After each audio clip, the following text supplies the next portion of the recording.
বিরোধী অভিযান যেন চলমান থাকে যতদিন সমাজ থেকে মাদক নির্মূল না করতে পারি ইনশাআল্লাহ। এলাকাবাসী অনেকে একাত্মতা প্রকাশ করে মাদক বিরোধী অভিযান চালিয়েছে এবং এই মাদকের সাথে সংশ্লিষ্ট মাদক ব্যবসায়ীরা তাদের কি পরিমাণ সাহস আমি জানি না, যে তারা কাদের ছত্র ছায়ায় এত সাহস পায় যে সে একজন পুলিশ সুপারের কাছে পর্যন্ত হামলা করতে সাহস পায়।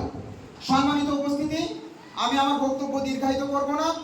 আমি শুধুমাত্র এই এলাকাবাসীর পক্ষ থেকে জাতীয় নাগরিক পার্টি এনসিপির কাছে কিছু গুরুত্বপূর্ণ তথ্য দেওয়া হয়েছে, আমি সেই তথ্যটা প্রকাশ করতে চাই। এই এলাকায় সাধারণত ব্যবসায়ী মাদক ব্যবসায়ীর সাথে জড়িত আছে জাহিদুল। সে দীর্ঘদিন গাঁজা এবং ইয়াবা ব্যবসার সাথে জড়িত। এরপরে আছে মহিলা ব্যবসায়ী দীপালি।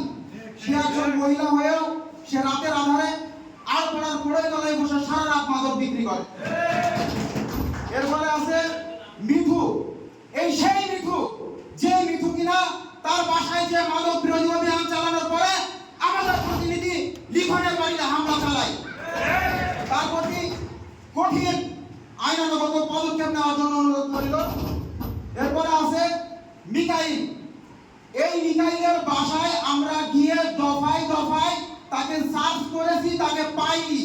তার বাড়ির প্রতিনিধিরা, তার মা বা তার পরিবারের লোকজন আমাদেরকে বারবার বলে যে সে এলাকায় নাই, অথচ এলাকাবাসী আমাদেরকে তথ্য দেয় যে সে এখনো পর্যন্ত এলাকায় রমরমা মাদক ব্যবসা চালিয়ে যাচ্ছে। এরপরে আছে দুখু, কালিম এবং সোহেল।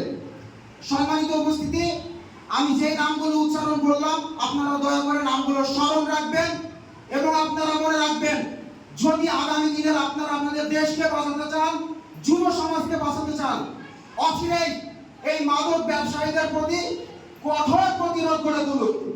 সম্মানিত উপস্থিতি, মাদক বিরোধী একটা সমাবেশে যোগদান করার, প্রতিদিন মাঠে গিয়ে মাদকের বিরুদ্ধে অভিযান চালানো এক নয়।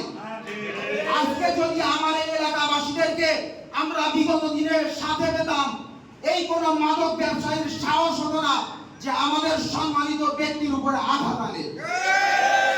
সম্মানিত উপস্থিতি, আমি আমার বক্তব্য এখানেই শেষ করছি। সর্বশেষ আহ্বান, এই মাদক বিরোধী অভিযান যেন চলমান থাকে যতদিন সমাজ থেকে মাদক নির্মূল না করতে পারি ইনশাআল্লাহ।